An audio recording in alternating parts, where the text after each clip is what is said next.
لقد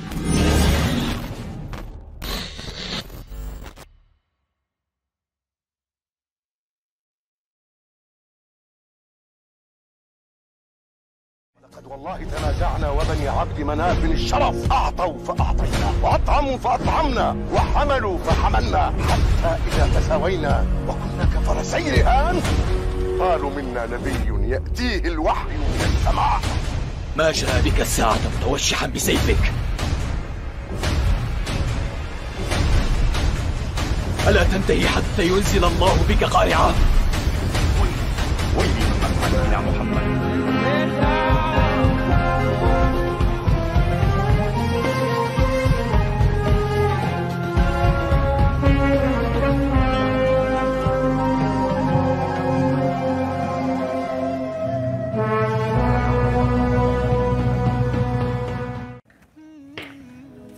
Kita mulai dari ya jamaah man huwa ya, siapa dia, siapa Khalid bin Walid ini. Lalu kemudian nanti kita akan tuturkan bagaimana dia memeluk Islam ya, karena Khalid ini dibanding dengan para sahabat Nabi yang lain ya, dia ya tidak telat sih, tapi bukan minas sabiqin al-awwalin, bukan dari kalangan orang-orang yang pertama kali masuk Islam seperti Umar, seperti Abu Bakar. Dia agak telat, dia masuk Islam setelah tahun ke-7 Hijriah. Bulan Safar ya, tahun ke-8 Hijriah. Ya, jadi udah Nabi meninggalkan tahun 11, jadi sekitar 3 tahun sebelum Nabi meninggal dunia. Dan ini juga bagian dari rasa penyesalannya yang luar biasa, yang kemudian membuat dia menangis sedih gitu ya. Karena dengan keterlambatan masuk Islam itu, dia jadi tidak hafal Quran. Ya, tidak hafal Quran. Nanti di ujung kita akan ceritakan bagaimana dia akan meninggal dunia, ya, itu menangis sedih, berduka, sebab 2 alasan. Pertama, dia tidak hafal Quran, ya. Yang kedua, dia meninggal di tempat tidur. Pengennya meninggal di medan perang, di medan jihad, gitu ya. 2 hal ini. Nah, yang pertama ini yang menarik untuk dijelaskan, dia tidak hafal Quran. Ya, barangkali kita di sini bisa jadikan alasan juga. Oh, Khalid aja nggak hafal Quran, jadi kita yang nggak juga nggak apa-apa gitu ya, nggak apa-apa sih. Ya hukumnya kan fardu kifayah ya. Tidak semua orang harus hafal Quran, tapi yang hafal Qurannya itu lebih bagus, karena berarti dia lebih menguasai dan lebih dekat. Nah, Khalid itu ini 2 hal yang membuat dia tidak hafal Quran. Yang pertama adalah keislamannya agak belakangan dibanding dengan sahabat Nabi yang lainnya. Walaupun ini bisa dikejar sebenarnya, tapi dia tidak bisa mengejar. Mengapa? Azghalani ankal jihad. Demikian dia berkata kepada mushaf. Ya, jadi mushaf suatu saat dia pegang. Wahai mushaf, saya katanya tidak sempat menghafalmu. Mengapa? Azghalani ankal jihad. Karena jihad, perang telah menyibukkanku. Nah, jadi dia sibuk memimpin pasukan perang diamanahi oleh Rasulullah dan para sahabat. Nah, tinggal pertanyaan itu di kita hari ini. Mengapa kita tidak hafal Quran? Apakah sibuk berjihad juga? Apakah kita termasuk orang yang di akhir-akhir masuk Islam? Ya, kalau tidak, berarti kita harus mempertanggungjawabkannya nanti di akhirat. Kan yang penting ketika kita tidak hafal Quran, kita bisa jawab nanti ditanya oleh Allah. Ketika ditanya oleh Allah, kenapa anda tidak hafal Quran? Saya sibuk berdakwah, ya. Saya sibuk. Yang penting ada alasannya. Alasan bisa diterima enggak?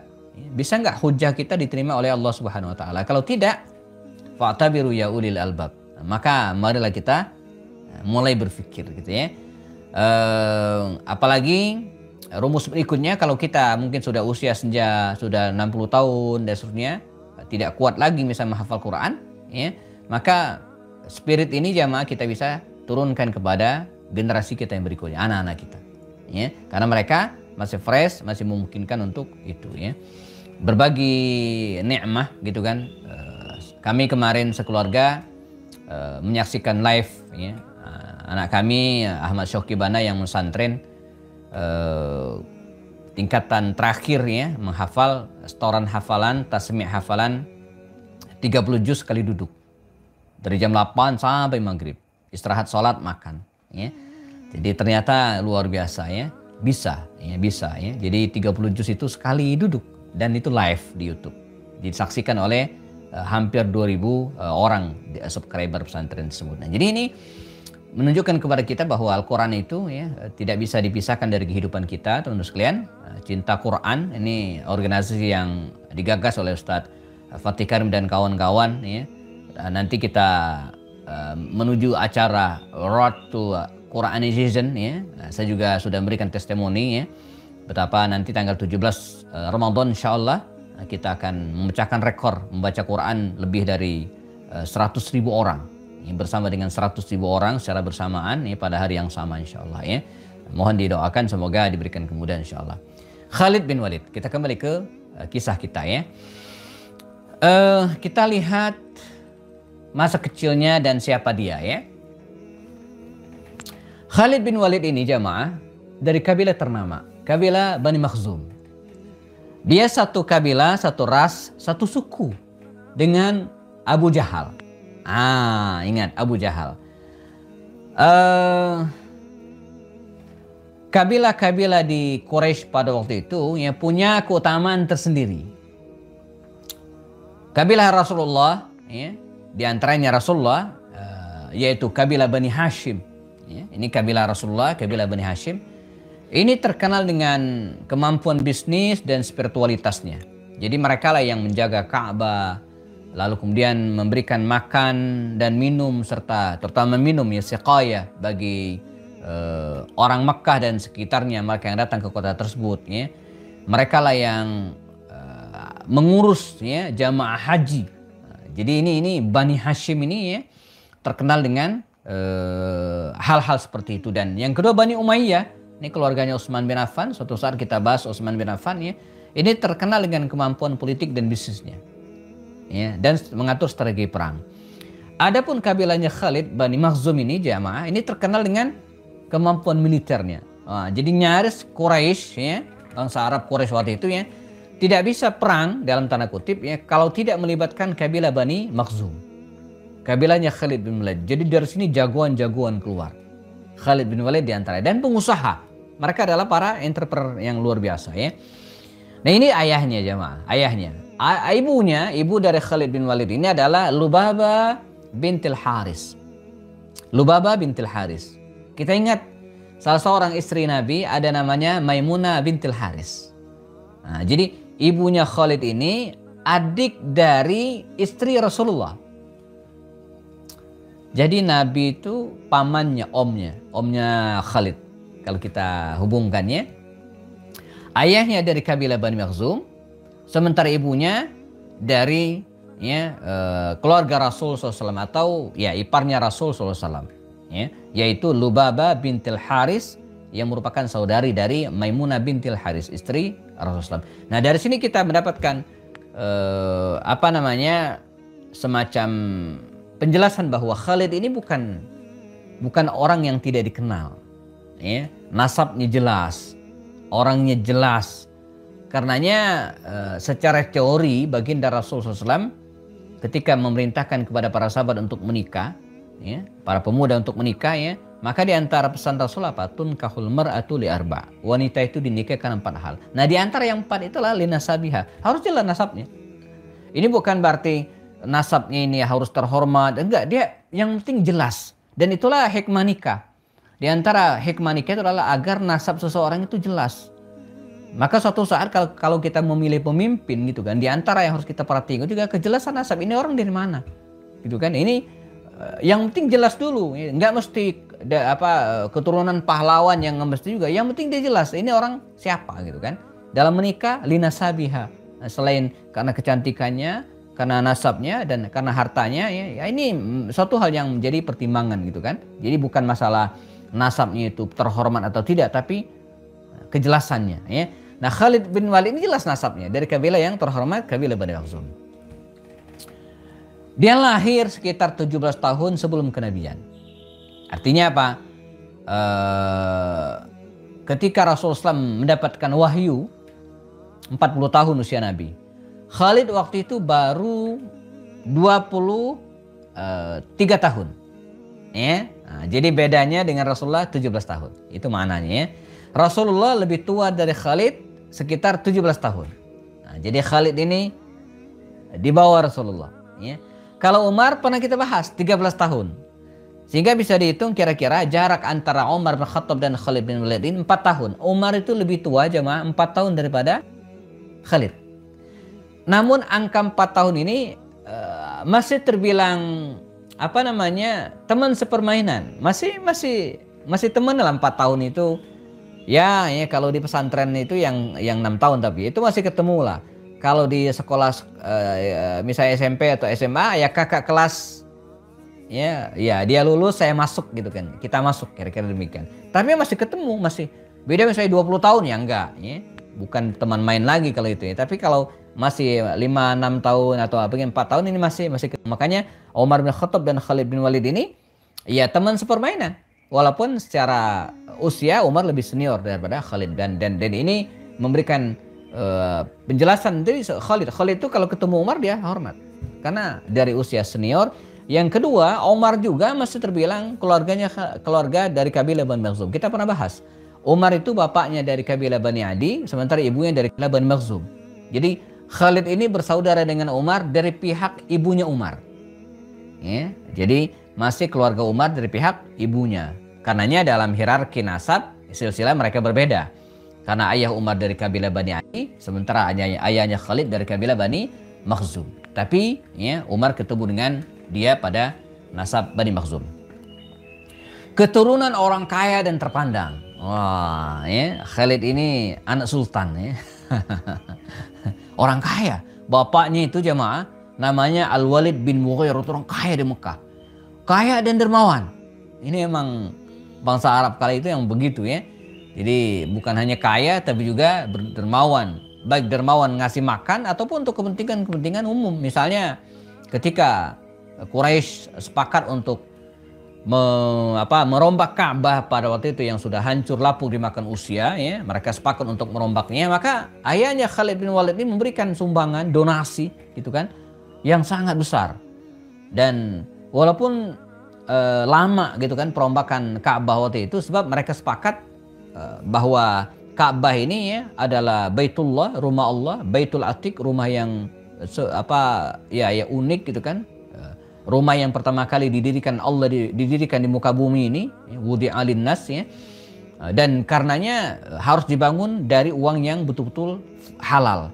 Nah, ini yang membuat mereka agak kesulitan pada waktu itu ya. Mereka tidak mau ngebangun Ka'bah dari uang riba, walaupun mereka belum mendapatkan pencerahan waktu itu ya, karena ayat tentang riba belum turun.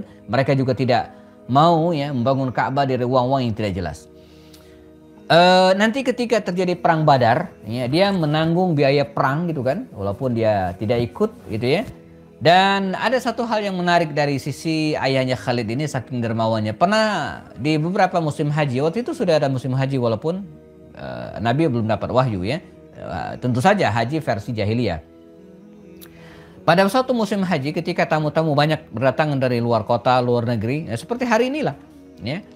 Khalid bin Walid ini, ayahnya Khalid ini pernah mengatakan, pada musim haji ini katanya jangan ada seorang pun yang menyalakan api, ya, menyalakan obor ya, di atas atap rumahnya. Ya. Atau dalam kalimat lain, hanya saya yang berhak ya, menyalakan api. Apa maksudnya?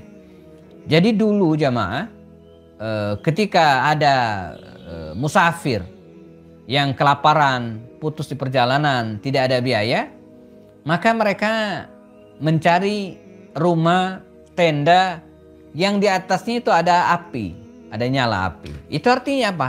Anda datang ke tempat tersebut yang ada nyala apinya itu ya, makan minum free gratis. Itu sebagai isyarat. Nah, Al-Walid bin Mughirah ayahnya Khalid ini mengatakan jangan ada yang nyalain api. Artinya kalau ada yang kelaparan, kekurangan makan dan seterusnya, maka datanglah ke rumahnya, maka dia akan menyiapkan makan minum free gratis. Anak-anak muda kita hari ini banyak bagi-bagi ini sembako. Ya. Itu penting. Ya. Ini di antara sunnah Rasul ya, yang kemudian menjadi kebiasaan bangsa Arab dulu di era jahiliyah, tapi dalam Islam ditekankan lagi, bahkan termasuk salah satu ciri orang yang akan masuk surga adalah it'amut ta'am, ya, suka bagi-bagi makan. Ini Jumat berkah. Ya, kalau ada yang membuat program Jumat berkah silakan. Walaupun lagi rame itu di media, ya, Jumat bagi-bagi sedekah Jumat bid'ah. Ya, kita anggap jangan sebagai satu hal yang fix harus, jangan diwajibkan maksudnya gitu kan. Tapi bagian dari mentradisikan kebaikan ya sah-sah saja mestinya ya. Tubuh Khalid bin Walid ini jamaah besar, gede, tinggi. Kalau Nabi kan sedang-sedang saja. Rasulullah, Ali bin Abi Thalib, Utsman bin Affan itu kalau mereka berdiri sama. Tapi kalau Umar, Khalid tinggi, besar tinggi gitu ya. Dan secara fisik Khalid ini sangat mirip dengan Umar. Ya, lantaran mereka memang masih punya hubungan darah, sesama kabilah Bani Makhzum ibunya Umar. Jadi sangat mirip, apalagi kalau mereka berdiri dari belakang, nggak kelihatan wajahnya gitu kan. Pernah, saya lupa apakah Abdullah bin Mas'ud atau Bilal bin Rabah, dia pernah keliru. Ya. Jadi dia ngobrol, dikira Umar, nggak taunya Khalid. Saking mirip antara dua orang ini ya, besar tinggi. Nah bedanya ketika dewasa ya, Khalid ini lebih sering membotakkan kepalanya, dipelontosin. Ya. Kalau Umar enggak, Umar itu membiarkan rambutnya gondrong, walaupun ujung-ujungnya botak juga karena udah tua ya di depannya. Tapi sampai akhir hayatnya Umar itu gondrong, makanya dia suka pakai iqal, pakai apa namanya, kayak agim ya itu apa namanya ya, umah ya, umah. Jadi diikatkan dan ditutup ya. Kalau Khalid enggak, Khalid itu membiarkan kepalanya, dan kalau lagi perang dia ada apa namanya kolam suah ya, bukan peci sih, penutup kepala kayak tameng begitu ya. Dan di tamengnya itu pernah punya kisah tersendiri dalam sebuah peperangan, musuh itu berhasil memangkas kepalanya dan tameng lepas, puk, copot lepas, bergulingan di padang pasir yang panas itu. Khalid buru-buru ngambil, diambil, ya. Bahkan nyawanya terancam, bahkan diambil. Ya. Orang-orang pada heran, ya Khalid, kenapa Anda bela-belain tameng kepala Anda lepas sedemikian rupa? Maka dia ambil, dicopot, dibuka di sininya, selipan.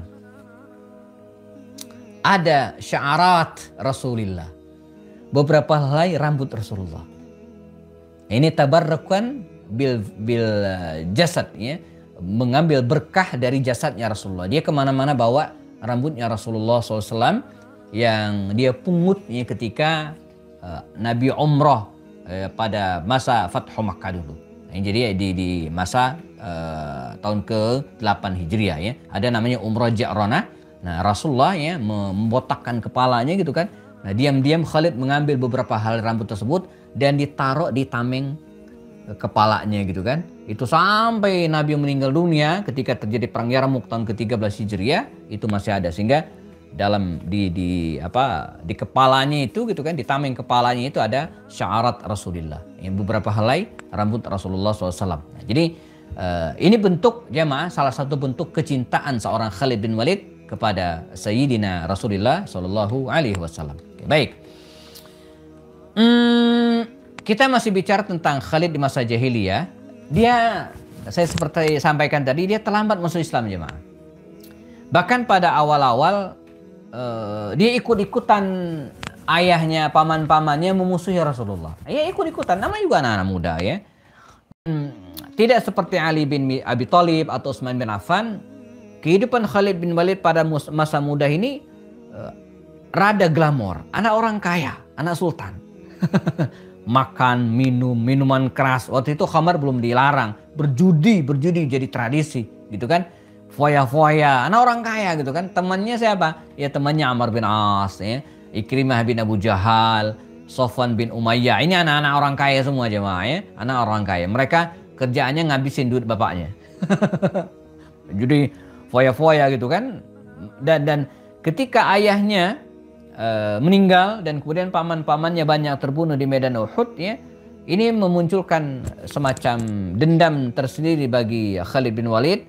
dan bersama dengan yang lainnya ya, ketika banyak ada 70 tokoh Quraisy terbunuh dalam perang Badar, setahun berikutnya ya, dalam perang Uhud ya, tokoh-tokoh muda yang kehilangan orang tuanya ini ya, semisal Khalid bin Walid, Abu Sufyan bin Harb, Ikrimah bin Abu Jahal, Sofwan bin Umayyah, lalu siapa lagi? Termasuk juga diantaranya Suhail bin Amr dan seterusnya, ada 5 atau 6 tokoh pada waktu itu ya. Mereka berkumpul menggalang pasukan besar ya untuk balas dendam. Ya, maka berangkatlah dari Makkah jamaah sekitar 3.000 pasukan ya, Khalid bin Walid termasuk di dalamnya untuk membalas kekalahan ayah-ayah mereka pada perang Badar pada tahun ke-2 Hijriah. Mereka berangkat ke Madinah Al-Munawwarah untuk menyerbu kaum muslimin di Madinah.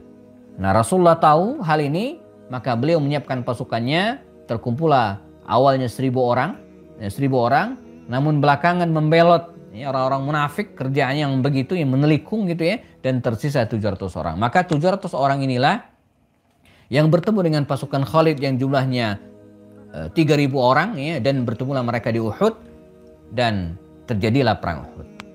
Ya. Nah, perang Uhud ini jamaah kalau kita baca sejarahnya terdiri dari 3 babak. Ya. Babak pertama kaum muslimin menang, ya, sampai Khalid bin Walid dan pasukannya sebagian lari kocar-kacir ya. Nah, pada babak kedua inilah babak yang sangat penting dalam kehidupan Khalid bin Walid, di mana strategi Rasulullah waktu itu yang menempatkan beberapa pasukan pemanah di atas bukit Rumat namanya, samping bukit Uhud itu ada bukit kecil. Kata Rasul kepada mereka ya, ini ada jalan berbahaya ya, selebar mungkin 4-5 meter ya. Kata Rasulullah, kalian jagain ya, jalan ini ya, celah ini ya, jangan biarkan musuh menelikung dari belakang ya. Stay di bukit Rumat ini, 50 pemanah ini, kata Rasulullah, jangan turun apapun yang terjadi, baik kami kalah ataupun menang. Ternyata pada babak pertama ketika kaum muslimin menang, pasukan 50 orang ini ya lupa dengan wasiat Rasulullah.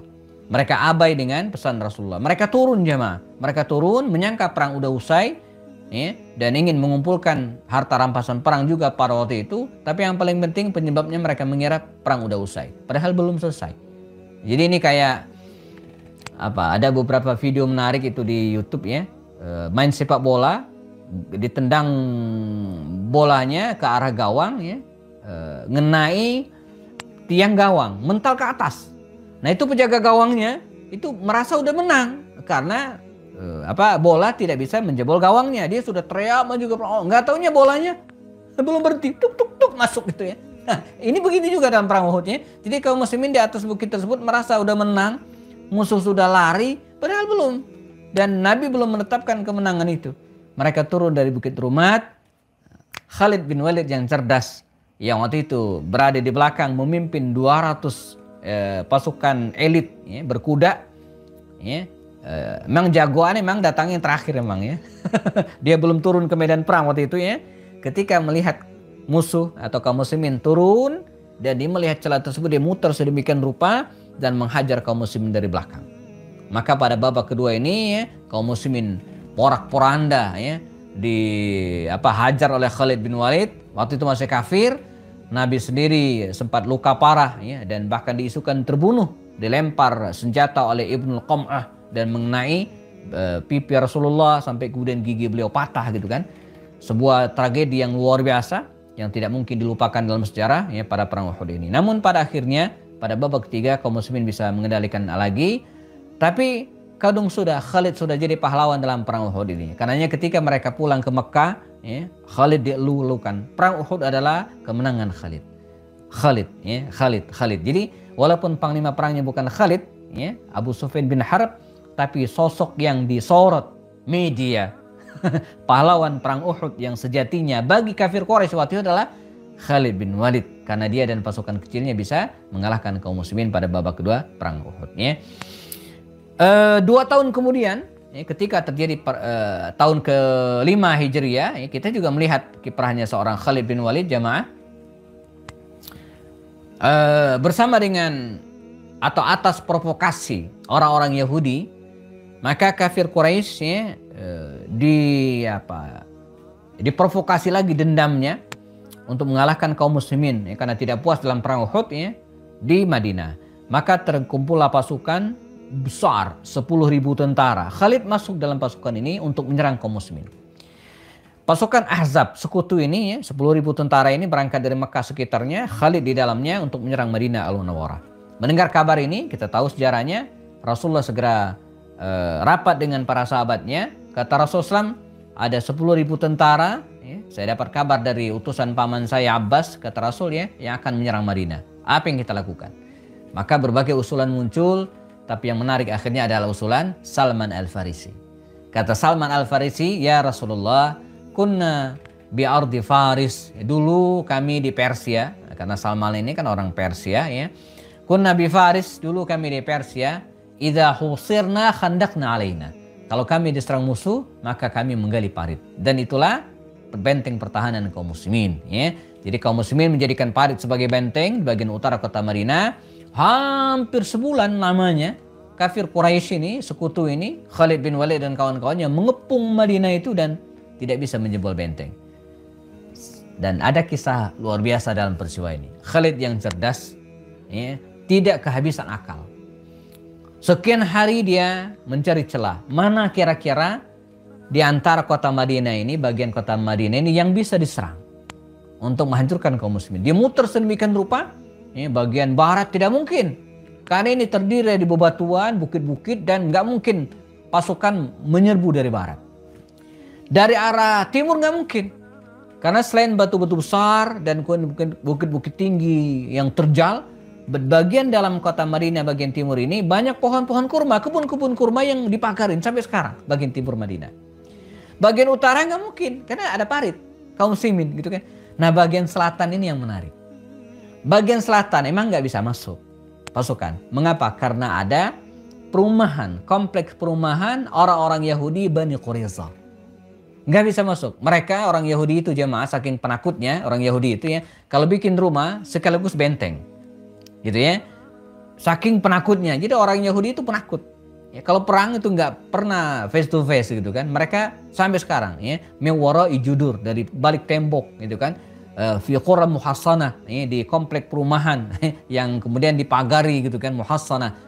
Nah mereka bikin perumahan di bagian selatan Madinah ini dan ya, membentengi bagian ini dengan benteng mereka. Sehingga tidak bisa masuk. Satu-satunya jalan kata Khalid adalah melobi Yahudi Bani Quraiza ini agar mereka berkhianat. Dan berhasil. Mereka ya, berhasil melobi Yahudi ini dan hampir saja mereka bisa menyerbu Madinah dari arah selatan. Sampai kemudian Allah Subhanahu wa Ta'ala menolong pasukan kaum muslimin dengan hadirnya seorang tentara. Luar biasa. Jadi kalau Allah ingin menolong agamanya itu jamaah, gampang. Ya. Allah menyelamatkan kaum muslimin dalam perang Ahzab. Ya. 3.000 kaum muslimin akan diserang oleh 10.000 tentara sekutu ini ya. Cukup satu tentara aja. Jadi Allah tidak mengurungkan, oh enggak, satu tentara. Siapa namanya? Nu'aim bin Mas'ud Al-Ghatafani. Dia datang menghadap baginda Rasulullah SAW. Ya Rasulullah, kata dia. Ana Nu'aim minal Ghatafan. Saya ini Nu'aim dari kabilah Ghatafan. Aslamtu walhamdulillah. Saya udah masuk Islam, alhamdulillah. Ya. Tapi tidak banyak di antara kaumku yang tahu kalau saya udah masuk Islam. Nggak banyak yang tahu. Sementara kabilah Ghatafan ini, kabilahnya Nu'aim ini, itu berkoalisi dengan pasukan Quraisy, sekutu. Ya. Jadi dia melikung gitu kan, masuk ke tenda Rasulullah. Nah begini, ya, saya udah masuk Islam dari kabilah yang memusuhi engkau ya Rasulullah. Ya, bergabung mereka dengan pasukan Ahzab dan tidak banyak yang tahu. Apa yang bisa saya bantu? Murni perintahkan saya. Kalimat ini harus kita biasakan jemaah dalam keluarga, dalam organisasi, dalam bermasyarakat. Apa yang bisa saya bantu? Ya, jadi kita jangan membiarkan teman kita kesulitan. Apa yang bisa saya bantu? Bahkan di keluarga juga begitu. Kita sampaikan ke istri kita yang sedang sibuk. Kita dekatin. Apa yang bisa saya bantu? Ayul khidmah. Nah, ini kami biasakan dulu dalam perusahaan ketika masih kerja ya. Sebagai wartawan, saya lama 7 tahun lebih jadi wartawan. Ini kami biasakan. Ya. Jadi ketika ngelihat teman kita yang lagi ngetik, ngeliput, dekatin. Apa yang bisa saya bantu? Ya. Kalimat inilah yang sampaikan Nu'aim kepada Rasulullah. Ya Rasulullah, apa yang bisa saya bantu? Maka Rasulullah menceritakan kondisinya. Kita dikepung 10.000 tentara, kata Rasul. Ya. Dan di dalam Madinah banyak pengkhianat. Satu lagi, Yahudi Bani Quraidah, kata Rasul, sudah berkhianat. Mereka sedang merencanakan untuk menyerang kita dari arah selatan. Nah, lakukanlah apa yang menurut Anda pantas. Fa innal harb khid'ah. Perang itu tipu daya, kata Rasul. Maka Nuaim segera membuat strategi dengan cara mengadu domba pasukan Quraisy sekutu dengan atau bukan mengadu domba, sebenarnya memecah belah. Jadi mereka sepakat dihembuskan isu-isu dan kemudian akhirnya mereka tidak jadi menyerang kaum muslimin. Nah, jadi poin kita bagi Khalid bin Walid jamaah, karena kalau bercerita tentang perang Khandaq ini lama sekali ya. Saya sendiri pernah bikin buku judulnya ya Perang Khandaq ya, judulnya. Jadi menang dengan bertahan, belajar di perang Khandaq. Ini ada berapa halaman ya? Ada 386 halaman ya. Jadi saya tidak cerita detail, tapi demikian peran Khalid. Dia hampir saja mengalahkan kaum muslimin dalam perang Khandaq ini ya, kecuali atas izin Allah Subhanahu wa taala. Nah, sekarang kita masuk Khalid masuk Islam. Bagaimana kisah Khalid bin Walid masuk Islam? Setelah melawan kaum muslimin dalam perang Uhud dan kemudian perang Khandaq gitu kan.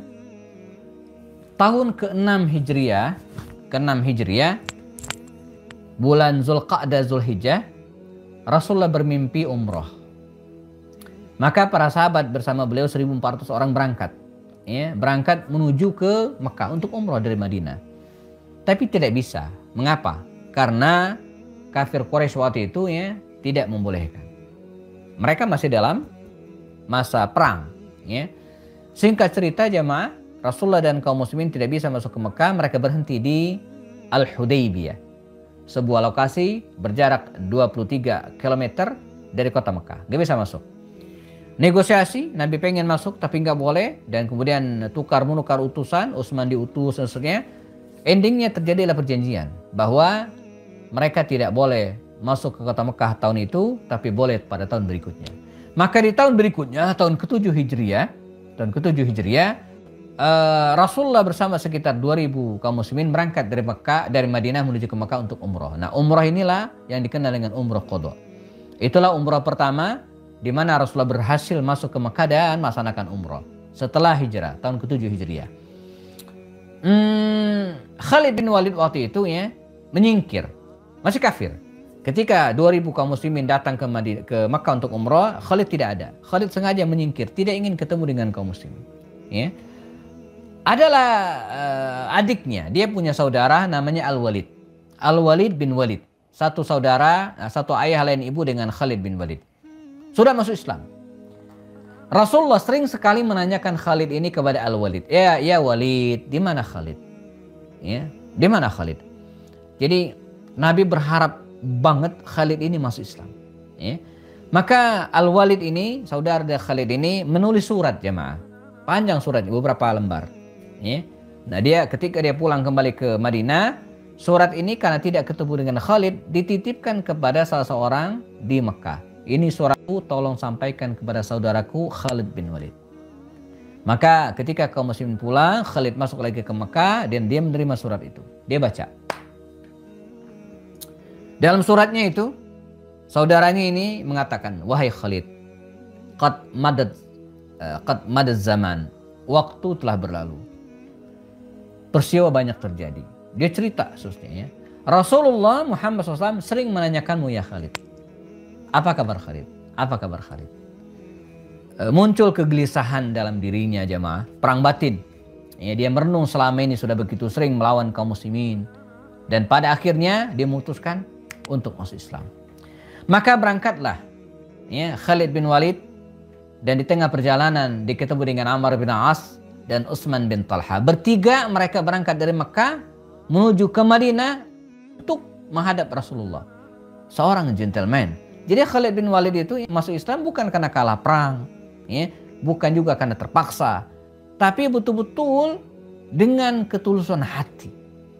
Dia berangkat menghadap baginda Rasul, berbicara dengan Rasulullah, dan kemudian masuk Islam. Maka ketika Khalid masuk Islam ini, Umar bin Khattab memberikan komentar. Apa kata Umar? Ma aslama Khalidun illa bi aqli.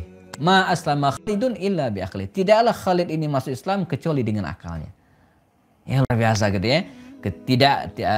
Khalid tidak akan masuk Islam kecuali dengan akal. Jadi Islam itu kalau kita ingin fire jamaah, siapapun yang pelajari Islam, siapapun yang pelajari Al-Quran, biuqulihim dengan akalnya, dengan kecerdasannya, secara objektif, insya Allah dia akan mendapatkan hidayah.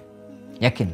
Ya. Jadi siapapun ya, orientalis, Islamofobia, ya, sedikit saja dia mau menggunakan akal, sedikit aja, nggak usah banyak-banyak, ya, sedikit saja. Digunakan akalnya ya, dengan sepenuh ketulusan dan kemudian fire, objektif apa ada, insya Allah pelajari Al-Quran dia akan menemukan kebenaran. Ma aslama Khalidun illa biaqli.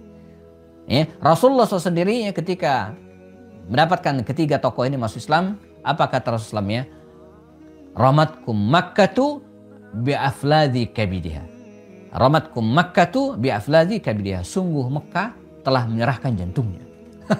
Jadi ketika Khalid masuk Islam, ya, Rasul mengatakan Mekah sudah menyerahkan jantungnya. Orang Pak kalau sudah menyerahkan jantungnya beres. Udah nggak ada kekuatan lagi. Kan jantung kekuatan kita nih ya. Ketika jantungnya berhenti sudah selesai. Nah ini jantung Mekah sudah menyerahkan diri. Khalid bin Walid gitu kan. Sudah Mekah udah selesai. Begitu kira-kiranya. Khalid pun memperkuat barisan kaum muslimin. Apa yang kemudian terjadi? Ya, ketika utusan baginda Rasul SAW ya, dibunuh oleh salah seorang raja bawahan Romawi pada waktu itu, ya, maka Rasulullah mengerahkan pasukannya ada 3.000 tentara untuk berangkat ke Romawi. Ya, suatu saat akhirnya mereka bertemu di Mu'tah. Rasul mengangkat 3 panglima sekaligus, Zaid bin Haritha, Ja'far bin Abi Thalib dan Abdullah bin Rawaha. Ya, dan sebagaimana prediksi Rasulullah ketika perang terjadi, 3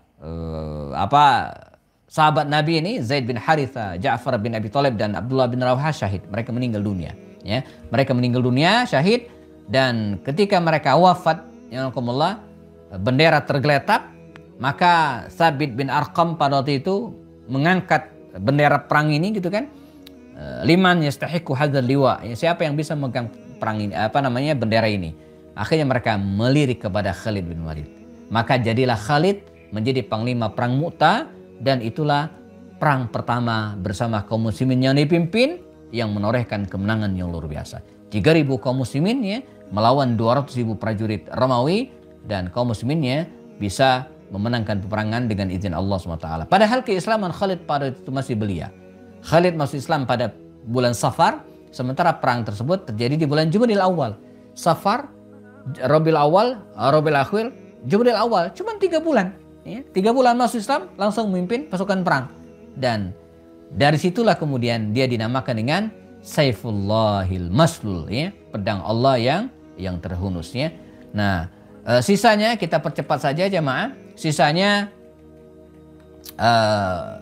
ketika Rasulullah SAW meninggal dunia jamaah, di masa pemerintahan Umar bin Khattab, di masa pemerintahan Abu Bakar Siddiq untuk memerangi orang-orang murtad, ya, Khalid lah yang diangkat jadi pangapnya gitu ya, panglima angkatan bersenjata, panglima TNI kalau sekarang ya. Jadi jabatan kepanglimaan yang paling tinggi Khalid bin Walid.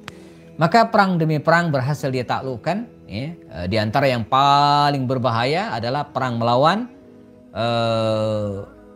Nabi palsu Musailamah al-Kadzdzab. Namanya perang Yamamah. Tapi dengan kekuatan Khalid bin Walid, dengan kecanggihannya, dia memimpin pasukan ini dan berhasil mengalahkan Musailamah al-Kadzdzab. Ya, Nabi palsu yang sangat berbahaya pada waktu itu, pemberontakan di masa Abu Bakar Siddiq. Ya. Nah, ketika di akhir hayat Abu Bakar Siddiq, ya, ada perang besar namanya perang Yarmuk antara kaum muslimin, 39.000 kaum muslimin melawan pasukan Romawi yang jumlahnya waktu itu ya sekitar 240.000 tentara gitu kan. Bayangin 39.000 lawan 240.000 tentara. Khalid ya, diangkat menjadi panglima perang. Yang luar biasa, ketika perang akan berlangsung, tiba-tiba datanglah utusan dari Madinah membawa 3 berita besar. Ya. Berita pertama, Abu Bakar Siddiq wafat. Berita kedua, Umar jadi khalifah. Berita ketiga, Umar memecat Khalid. Nah, maka kalau berita ini di-share, disampaikan ke pasukan perang, ini akan menimbulkan gejolak. Maka berita ini sengaja ditahan. Begitu perang usai jamaah, perang selesai, baru kemudian diinformasikan. Dan disinilah keteladanan dari seorang Khalid bin Walid, ya, keteladanan seorang Khalid bin Walid ketika dia tahu bahwa dirinya diberhentikan oleh Umar bin Khattab, ya, dia santai saja.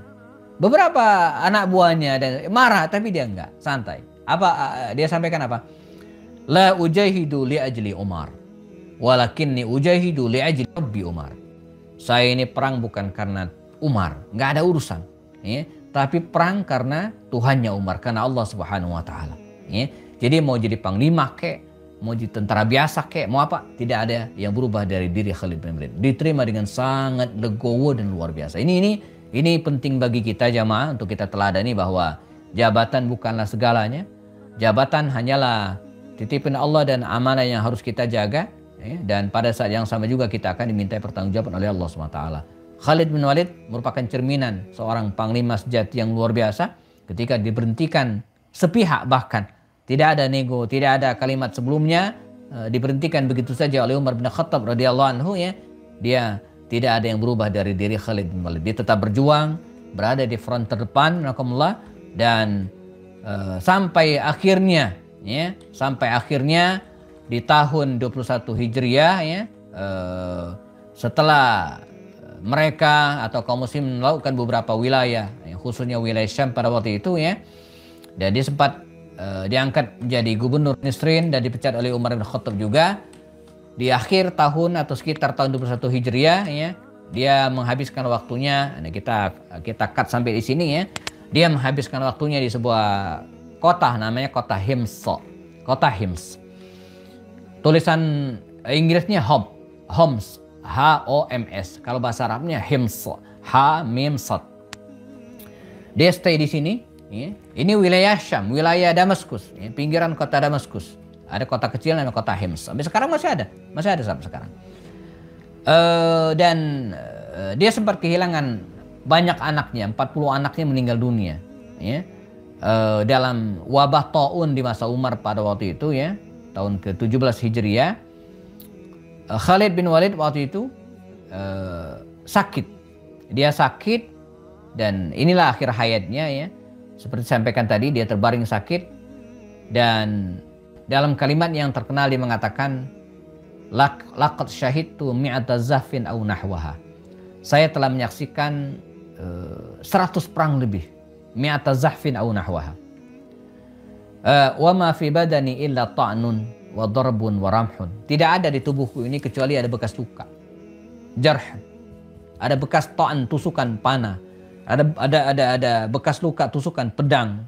Penuh luka-luka di dalam dirinya. Jadi kalau kita tidak bisa meletakkan telapak tangan di tubuh Khalid kecuali ada bekas luka, penuh dengan luka. Akibat begitu banyak perang yang diikuti. Waha anadha amutu alal firash. Tapi sekarang katanya saya akan meninggal di tempat tidur. Ini yang membuat dia sedih. Ya, dia meninggal di tempat tidur. Dan qadar Allah, jamaah, dia meninggal dunia di 21 Hijriah. Berita wafatnya Khalid bin Walid ini tersiar sampai ke Madinah Al-Munawwarah. Dan para wanita waktu itu yang menangis sedih. Menangis ya Khalid bin Walid. Orang-orang menghardik, jangan nangis, jangan nangis. Kata Umar bin Khattab, biarkan para wanita itu menangis. Karena, ya, sungguh layak kepergian Khalid ini ditangisi. Karena kita kehilangan semuanya. Wallahi kata Umar bin Allah, seandainya Khalid masih hidup. Dan kalau saya meninggal dunia, saya akan berwasiat agar yang menjadi khalifah setelah saya adalah Khalid bin Walid. Tapi Khalid bin Walid sudah meninggal lebih dulu daripada Umar bin Khattab.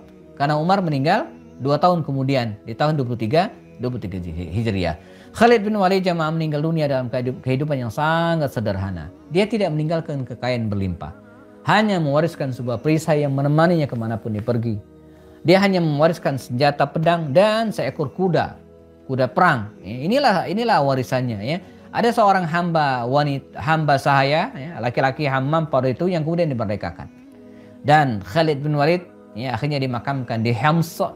Dan kini di dekat makamnya itu, ya, didirikan sebuah masjid. Sampai sekarang masih ada, namanya Masjid Khalid bin Walid. Sampai sekarang masih ada dan sungguh sangat sayang perang yang berkecamuk di Suriah dan sekitarnya membongkar dan menyebabkan kerusakan-kerusakan. Di antara adalah Masjid Khalid bin Walid. Jadi kalau kita lihat video, kita searching di internetnya, kita akan melihat tampilan Masjid Khalid itu sekarang sangat-sangat ironis.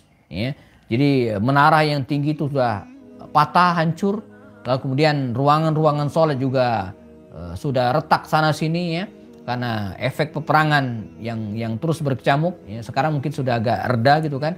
Beberapa tahun lalu sebelum pandemi ya, terus terjadi perang saudara di Suriah tersebut, dan beberapa makam sahabat Rasulullah terancam kena, ya, termasuk diantaranya makam Khalid bin Walid. Walaupun makam Khalid sebenarnya sudah berada di luar kota Damaskus, agak aman, tapi tetap saja, ya, apalagi orang-orang Syiah gitu kan sengaja melemparkan granat mereka ke makam-makam sahabat-sahabat mulia Rasulullah SAW. Nah, ini kisah tentang Khalid bin Walid, jamaah, saya tuturkan secara sederhana.